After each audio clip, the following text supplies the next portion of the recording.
The rain was pouring outside, and the wind howled through the trees, creating an eerie symphony of sound.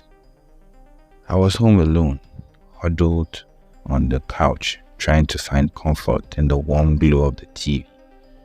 My parents had gone out for the evening, and I was supposed to be studying for a big test. But the storm outside had me on edge, and my textbooks lay forgotten on the coffee table. As the rain intensified, I couldn't shake the feeling that I was being watched. I tried to dismiss it as my imagination running wild, but the sensation wouldn't go away. I got up and went to the window, peering out into the darkness. The rain pounded against the glass, distorting my view of the backyard, but I couldn't see anything unusual. Shaking off my unease, I returned to the couch and tried to focus on the TV. But the feeling of being watched lingered. I turned up the volume, hoping to drown out the unsettling thoughts that were beginning to consume me. But just as I was starting to relax, a loud crash from the kitchen sent me jumping to my feet. My heart raced as I slowly made my way to the kitchen. My footsteps barely audible over the relentless rain. The room was shrouded in darkness, but I could make out the silhouette of a figure by the window. Panic coursed through me as I realized that something was in my house. I fumbled for my phone in my pocket, ready to call the police. But it slipped from my trembling fingers and clattered to the floor. The intruder turned to face me, and even in the dim light, I could see the glint of a knife in her hand. My breath caught in my throat as fear threatened to overwhelm. Who are you? Stammered, my voice barely above a whisper. The intruder didn't respond. He took menacing steps towards me, the knife glimmering in the darkness. I was trapped with no way to defend myself. Backed away, desperate to find an escape route. The only option was the front door, but it was on the other side of the kitchen.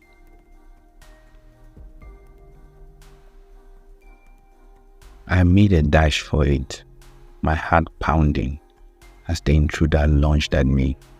I managed to slip past them, narrowly avoiding the blade, and I reached the front door, but my trembling fingers fumbled with the lock and I struggled to open it. The intruder was right behind me, their breathing heavy and labored. Finally managed to unlock the door and burst out into the stormy night. Rain drenched me instantly, and I sprinted down the driveway, my heart racing, my fear pushing me to run faster than I ever had before. I didn't stop until I reached a neighbor's house, pounding at their door until they let me in. Called the police, and they arrived quickly, searching my home for the intruder. But when they returned, they found no one. The house was empty, and there was no sign of forced entry. I was left shaken and confused. Had I imagined the whole scene? The police said it was possible, that the storm and my fear might have played tricks on my mind, but I knew what I had seen and felt, and I couldn't shake the feeling that someone had been in my home. In the days that followed, I couldn't sleep. I kept the lights on at all times. Every creak of the house made me jump. I felt like I was being watched, even in the safety of my own home. As the weeks passed, my fear began to subside, and I slowly returned to my normal routine. But the memory of that terrifying night lingered, and it had taught me a valuable lesson.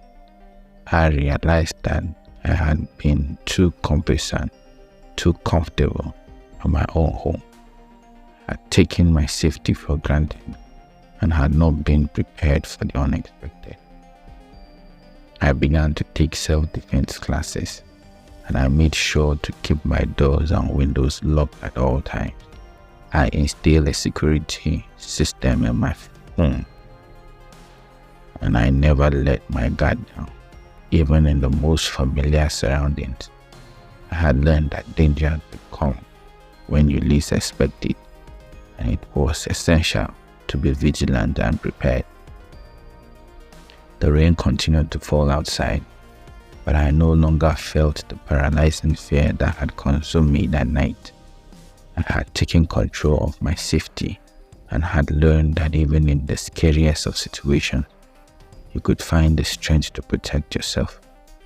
And so, as I sat by the window, watching the rain pour down, I knew that I had emerged from the horrifying experience a stronger and more cautious person. I had learned that even in the safety of my own home, we could never be too complacent, for dangers could strike when we least expect it.